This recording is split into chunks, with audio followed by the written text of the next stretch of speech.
Assalamualaikum warahmatullahi wabarakatuh. Bismillahirrahmanirrahim. Alhamdulillahi rabbil alamin. Allahumma salli ala Muhammad wa ala ali Muhammad kama sallaita ala Ibrahim wa ala ali Ibrahim innaka Hamidum Majid. Wa barik ala Muhammad wa ala ali Muhammad kama barakta ala Ibrahim wa ala ali Ibrahim innaka Hamidum Majid. Amma ba'du, usikum wa nafsi bittaqwallah faqad fazal muttaqun. Bapak-bapak dan ibu-ibu yang dimuliakan Allah, marilah kita bersyukur kepada Allah Subhanahu wa taala yang dengan rahmatnya kita masih diberi kesempatan dan diberi kesehatan untuk melaksanakan ibadah kepada Allah Subhanahu wa taala. Mudah-mudahan dengan kita bersyukur atas karunia tersebut, Allah Subhanahu wa taala berkenan untuk selalu melimpahkan nikmat sehat dan nikmat kuat kepada kita semua untuk dapat melaksanakan ibadah kepada Allah dengan sebaik-baiknya. Amin ya rabbal alamin. Hadirin yang dimuliakan Allah, untuk dapat melaksanakan ibadah yang sebaik-baiknya, tentunya orang senantiasa harus bersandar kepada tuntunan Allah dan Rasulnya. Di antara tuntunan Allah dan Rasulnya di dalam melaksanakan ibadah adalah firman Allah di dalam surah An-Nahl ayat 98 yang bunyinya a'udzubillahi minasyaitonir rajim. Fa idza qara'tal Qur'ana fasta'iz billahi minasyaitonir rajim. Apabila kamu membaca Al-Qur'an, maka mintalah perlindungan kepada Allah dari syaitan yang rajim. Diterjemahkan rajim itu terkutuk. Ayat ini menunjukkan kepada kita semua bahwa kalau orang ingin membaca Al-Quran yang baik agar tidak ada gangguan dari syaitan, umpamanya sering orang berkata kalau membaca Al-Quran baru 1 lembar sudah ngantuk. Itu bagian dari gangguan syaitan. Kenapa jadi itu bagian dari gangguan syaitan? Rasulullah sallallahu alaihi wasallam pernah meminta perlindungan kepada Allah dengan mengucapkan a'udzubillahis samiil alim minasyaitonir rajim min hamzihi wa nafthihi wa nafsihi.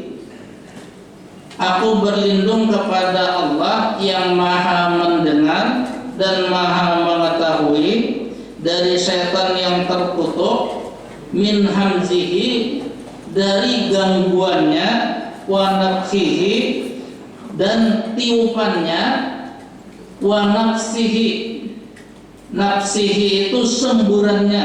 Jadi rupanya setan itu bisa menyambur. Maka kita kada usah umpat-umpat menyambur gitu. Kalau itu adalah aslinya ajaran dari setan. Barangkali dari nafsihi itu lalu orang mengantuk.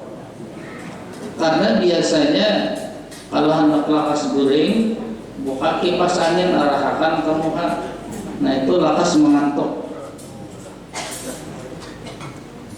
Maka itulah sebabnya Allah Subhanahu wa taala yang Maha Mengetahui menyuruh kita apabila akan membaca Al-Qur'an supaya tidak lupa mengucapkan a'udzubillahi minasyaitonir rajim dengan sesungguh hati, karena ada kekhawatiran orang membaca ini sekadar formalitas, tidak dengan hati, tidak dengan kepalanya, karena sudah hafal seperti ini lalu disebut dalam bahasa Indonesia di luar kepala. Arti di luar kepala itu tidak perlu mengingat-ingat, sehingga hatinya pun tidak ikut. Aturannya membaca ini bukan formalitas, tetapi betul-betul dengan kepala dan hati. A'udzubillahi minasyaitonir rajim, supaya Allah akan memberi perlindungan. Artinya kalau ada orang sudah baca a'udzubillahi minasyaitonir rajim tetap ngantuk baca Quran, barangkali dia baca baru sekedar formalitas. Ulangilah lagi dengan sepenuh hati, insya Allah setannya kabur. Hadirin yang dimuliakan Allah, dari tuntunan Al-Quran surah An-Nahl ayat 98 ini, lalu ketika bacaan ta'awuz itu dikaitkan dengan ibadah salat, maka muncul beberapa pendapat. Ada yang mengatakan ibadah membaca ta'awuz itu berdasarkan perintah surah An-Nahl 98 ini hukumnya wajib, kapan saja, di dalam salat atau di luar salat. Ada juga yang mengatakan hukumnya sunat, malah ada yang mengatakan hukumnya makruh. Itulah yang namanya pendapat. Karena itu dari sekian pendapat ini nanti ulun ingin menyampaikan bagaimana menurut tarjih.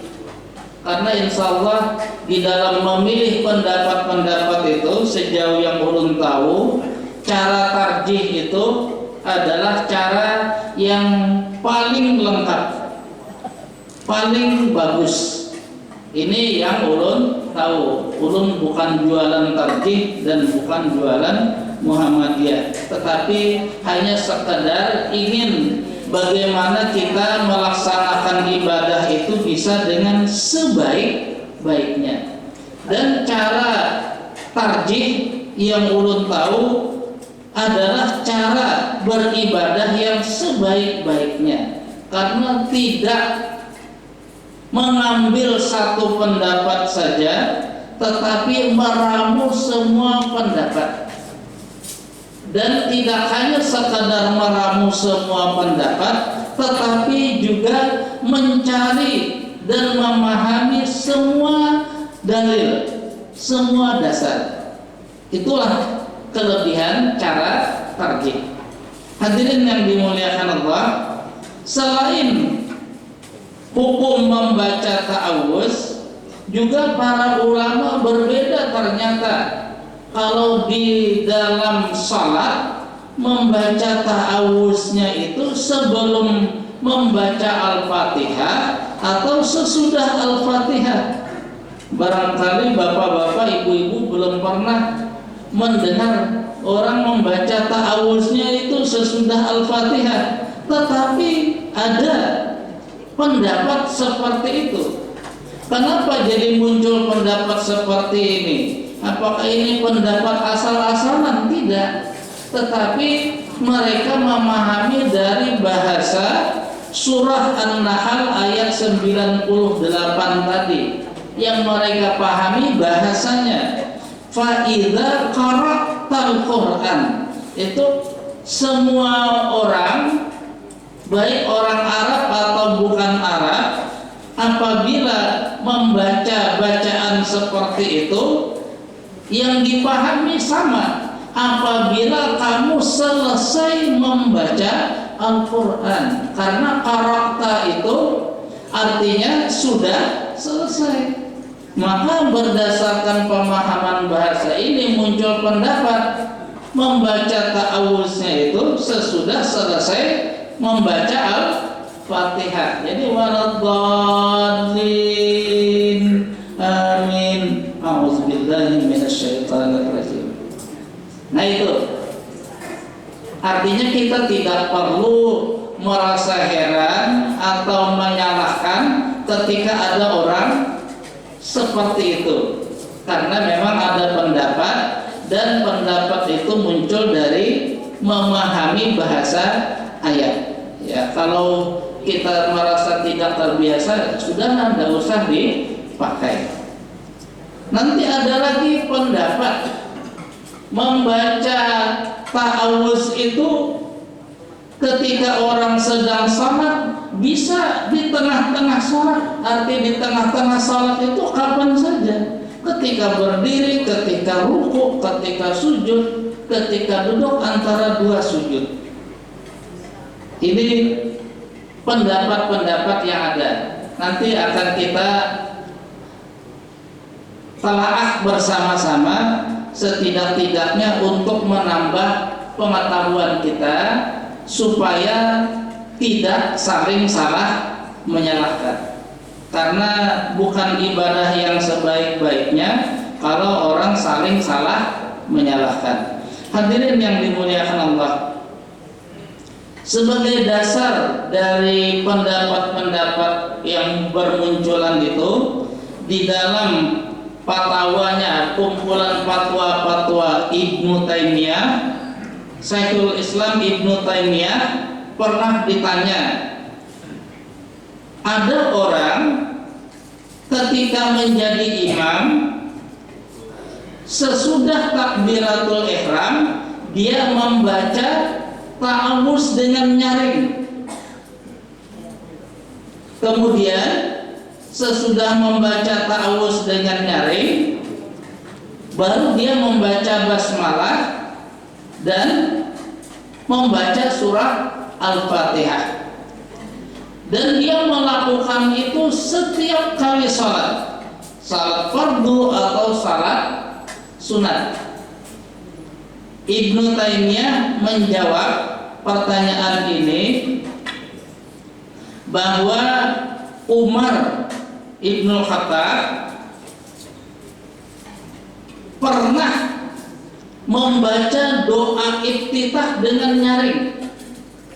Ini menurut Ibnu Taimiyah. Umar Ibnu Khattab ketika jadi imam pernah membaca doa iftitah dengan nyaring.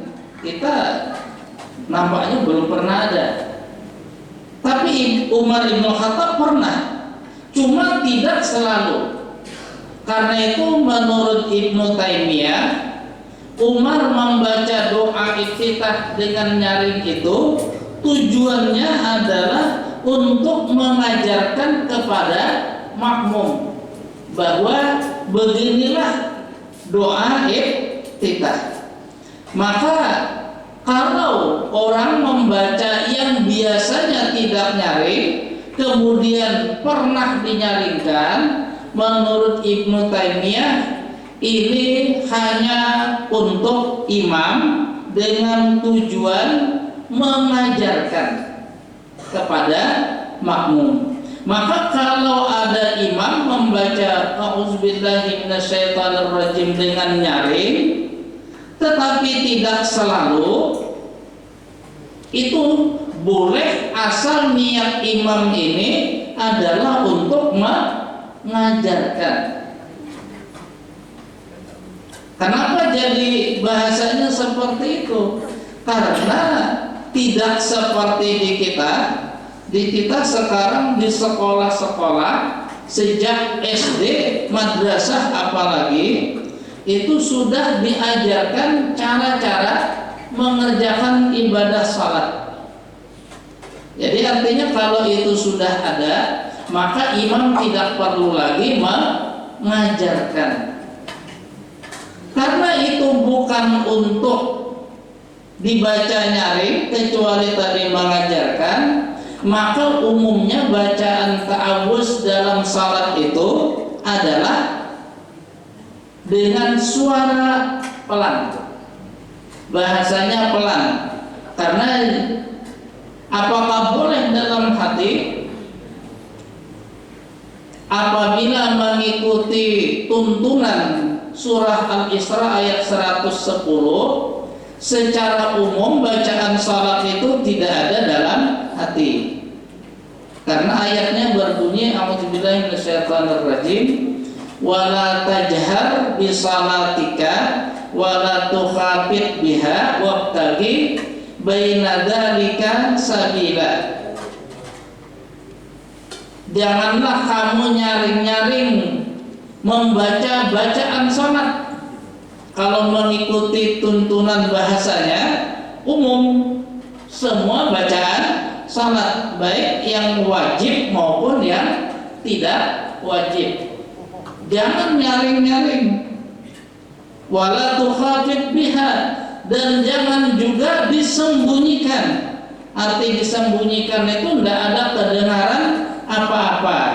Lalu orang Indonesia menyebut membaca dalam hati. Jadi Al-Quran di dalam surah Al-Isra ayat 110 melarang.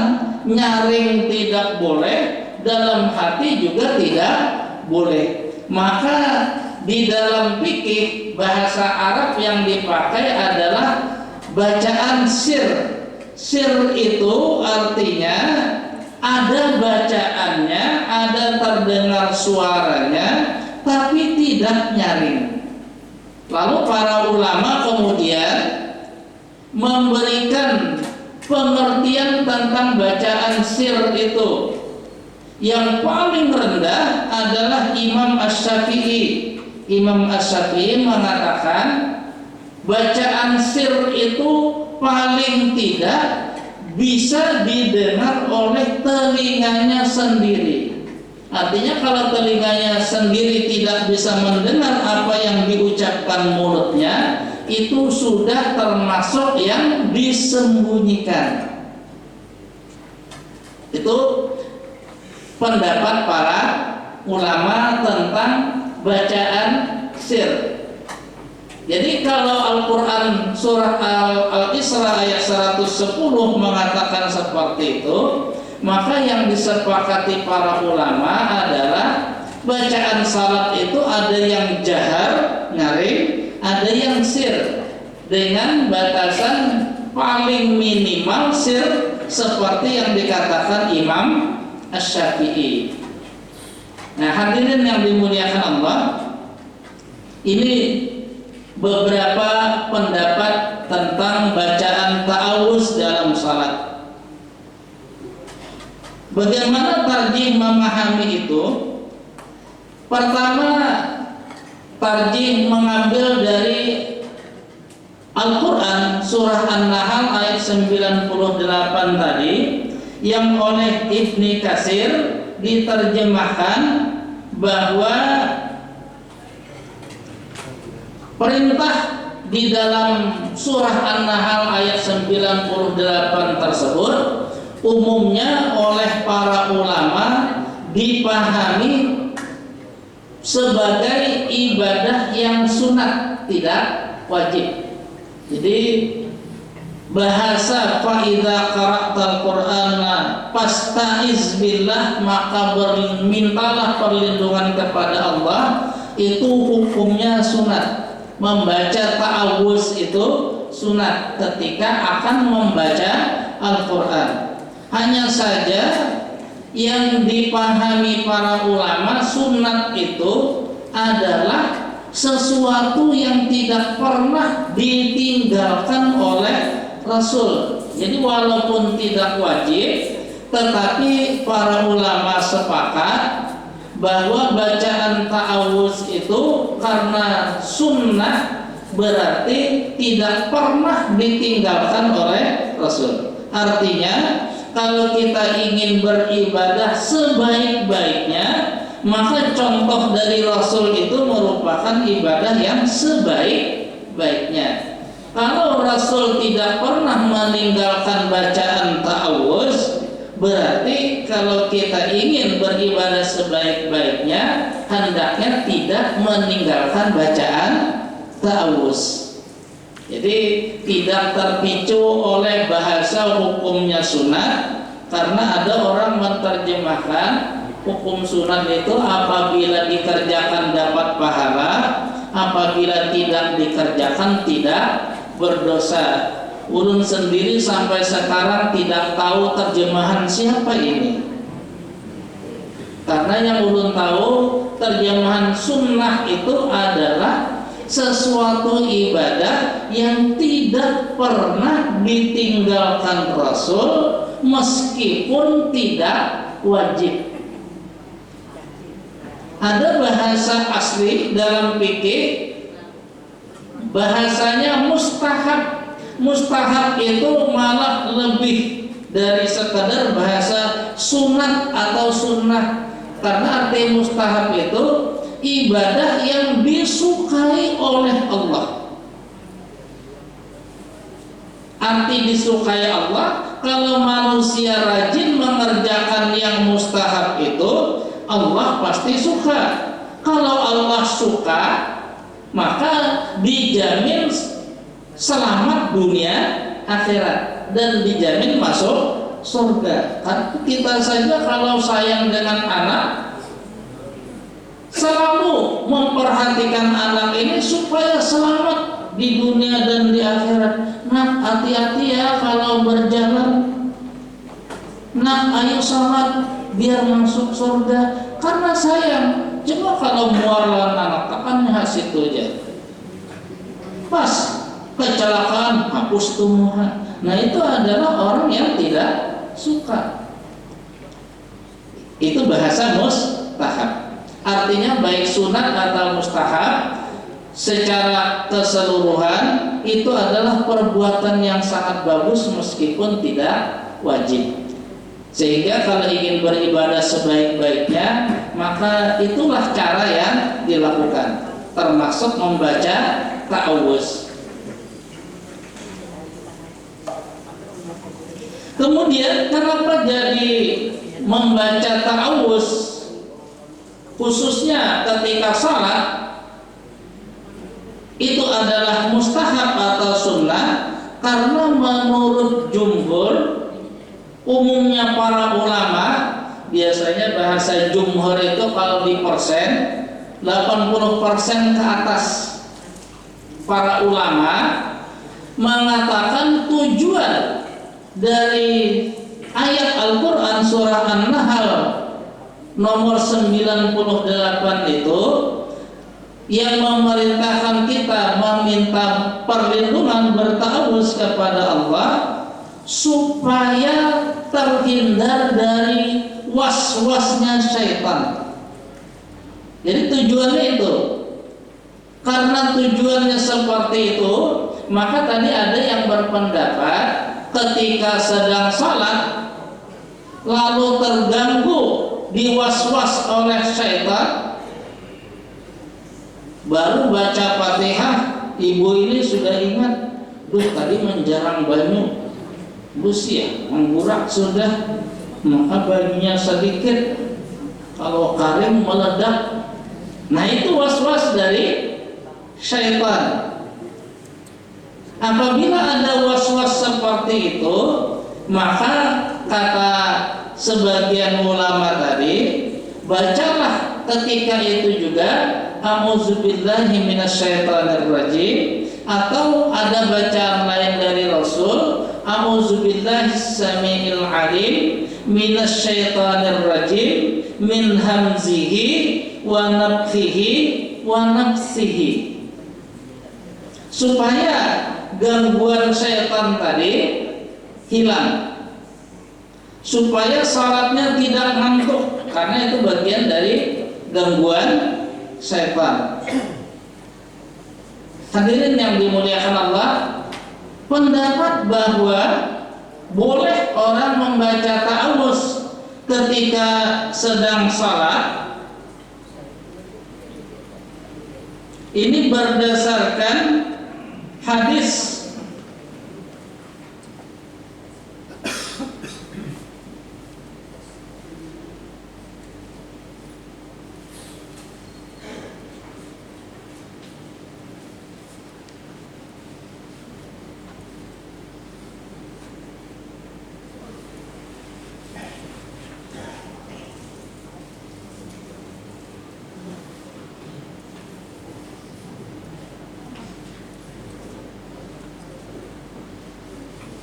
Inti hadis ini adalah bahwa Rasul ketika sedang sholat tiba-tiba beliau membaca, bacaannya itu kalau diterjemahkan A'udzubillah, kemudian Nabi juga membaca A'udzubillahi minasyaitonirrajim, Nabi juga kemudian membaca aku kutuk kamu.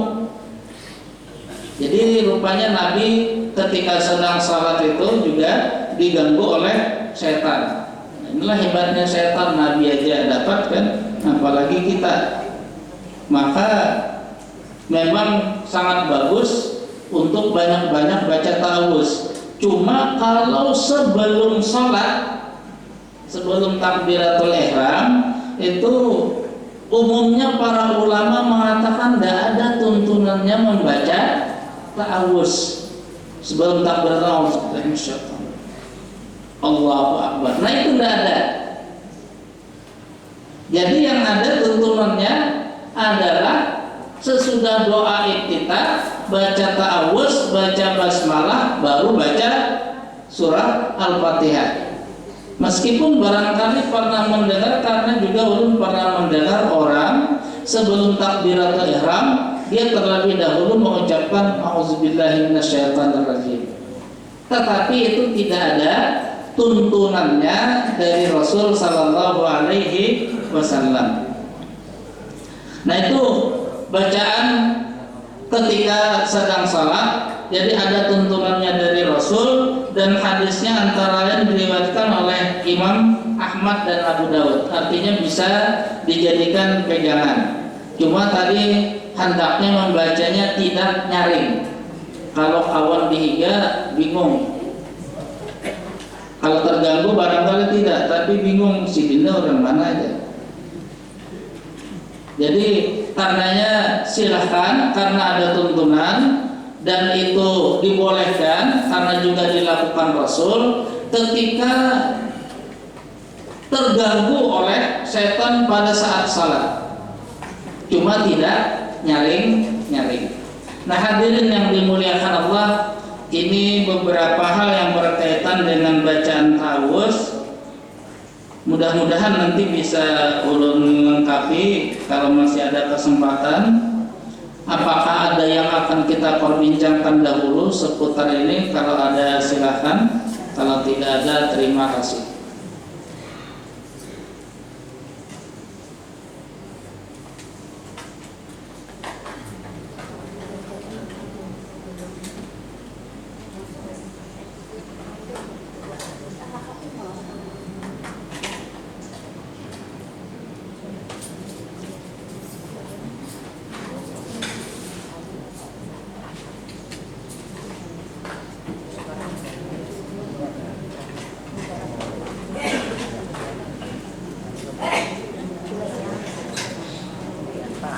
Ya, silakan Pak.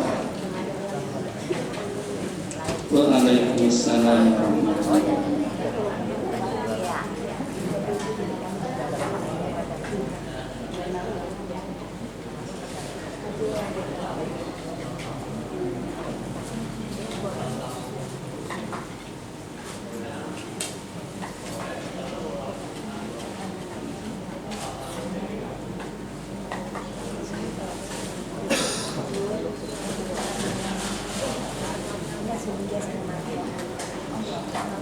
Waalaikumsalam warahmatullahi wabarakatuh.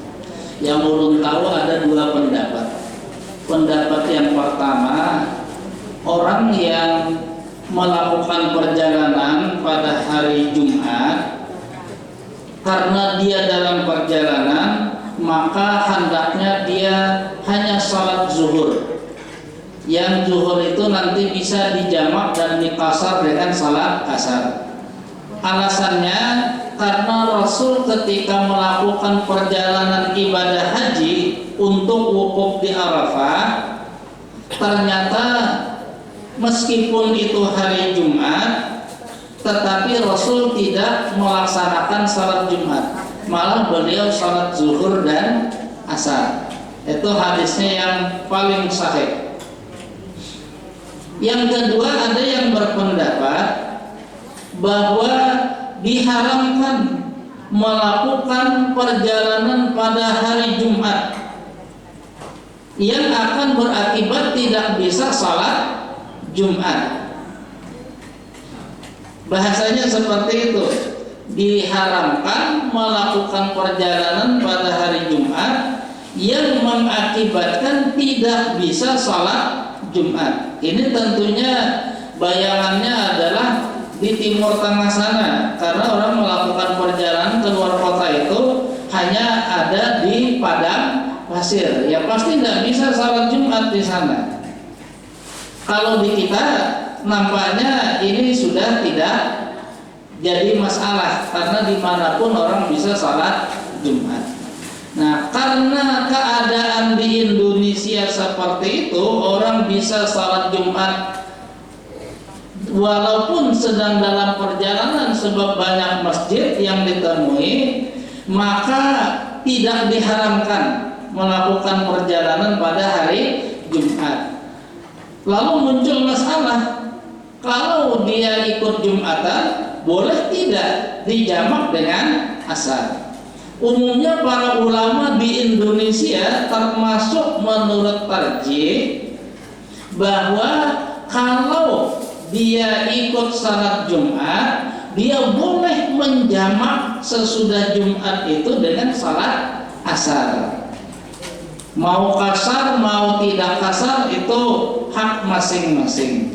Alasannya karena hari Jumat itu tidak ada zuhur, yang ada salat Jumat. Waktunya sama dengan waktu zuhur. Berarti ini hanya penamaan khusus. Artinya penamaan khusus itu hanya nama, padahal ibadahnya sama-sama salat di waktu zuhur. Jadi bukan salat zuhur, salat di waktu zuhur. Kalau bukan Jumat, salat di waktu zuhur, orang sering menyebut salat zuhur. Kalau di hari Jumat, lalu salat di waktu zuhur itu dinamakan salat Jumat. Karena hanya penamaan, waktunya sama, padahal tuntunan umum zuhur dengan asar, artinya itu salat di waktu zuhur yang wajib dengan salat wajib di waktu asar boleh digabung, boleh dijamak. Maka berarti kalau begitu di hari Jumat boleh menjamak salat Jumat dengan zuhur, karena ini hanya beda nama, waktunya sama. Nah, itu yang diambil oleh majelis tarjih. Ya, apakah nanti salatnya itu begitu selesai salat Jumat langsung berdiri untuk salat asar? Ini pada dasarnya tidak terlalu jadi masalah, walaupun juga sebagian ulama berbeda pendapat. Ada yang mengatakan harus langsung, ada yang mengatakan boleh tidak langsung. Jadi umpamanya biar ikut duduk dulu bersama orang-orang, baru kemudian dia salat asar sesudah orang-orang juga mulai pada meninggalkan masjid. Tidak ada masalah. Kenapa? Karena memang ada dua dalil yang diambil secara berbeda. Yang mengatakan harus langsung itu mengambil dalil cara Nabi menjamak zuhur dan asar ketika melakukan ibadah haji. Nabi selesai salat zuhur langsung muazzinnya mengumandangkan iqamah, kemudian langsung salat asar. Kalau yang mengatakan boleh dipisah, karena juga Nabi pernah melakukan seperti itu. Hadisnya juga sahih riwayat Imam Muslim, bahwa Nabi pernah melakukan perjalanan, kalau tidak salah ingat malam hari. Jadi beliau salat maghrib kemudian berjalan. Ternyata sebelum salat isya masuk, beliau menjamaknya dengan isya. Jadi antara maghrib dengan isyanya tidak bersambung, tapi ada jeda beberapa lama. Nah ini dalil yang mengatakan boleh dipisah. Kalau ulun menyimpulkan, ya bagaimana enaknya saja.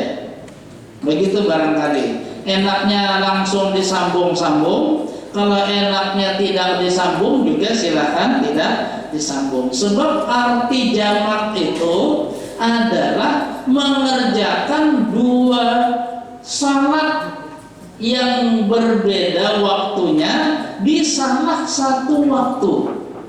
Hanya itu. Jadi kalau menjamak zuhur dengan asar, maka apabila di waktu zuhur mengerjakan asar, itu namanya jamak zuhur dengan asar. Yang penting asar masih dalam waktu zuhur. Nah itu arti secara umum. Wallahu a'lamu bishawab. Insyaallah salah satu dari dua pendapat ini manapun yang diambil tidak ada yang salah. Begitu orang. Apa masih ada atau cukup? Nah, silakan. Waalaikumsalam warahmatullahi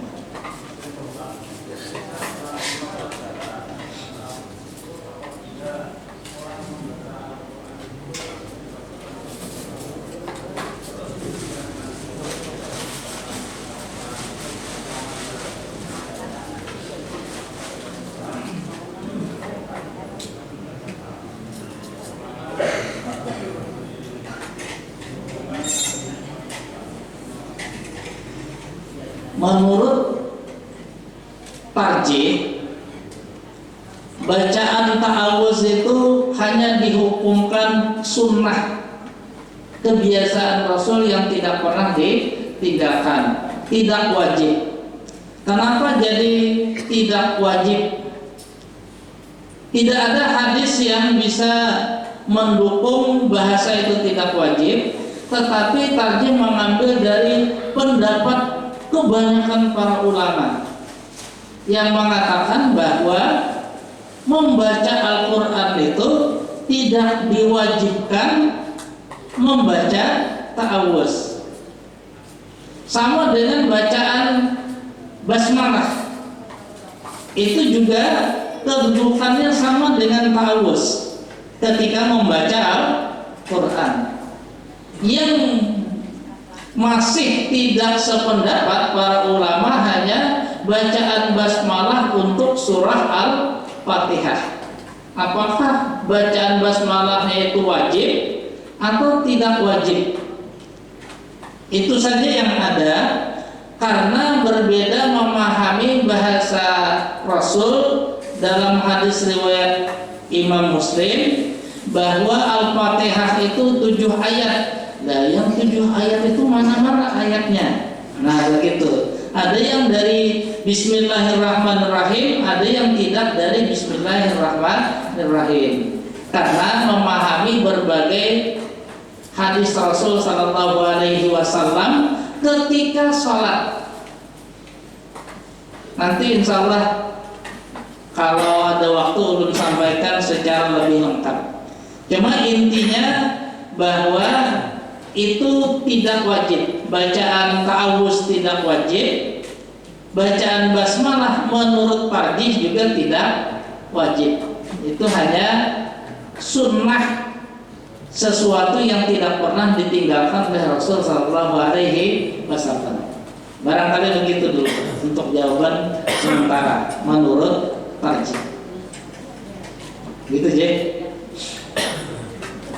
Ini bau buburnya sudah sekali, jadi cukupkan saja dahulu barangkali sampai di sini. Mudah-mudahan ada manfaatnya bagi kita semua. Salah dan khilaf mohon dimaafkan. Subhanakallahumma wa bihamdika asyhadu an la ilaha illa anta astaghfiruka wa atubu ilaik. Assalamualaikum warahmatullahi wabarakatuh.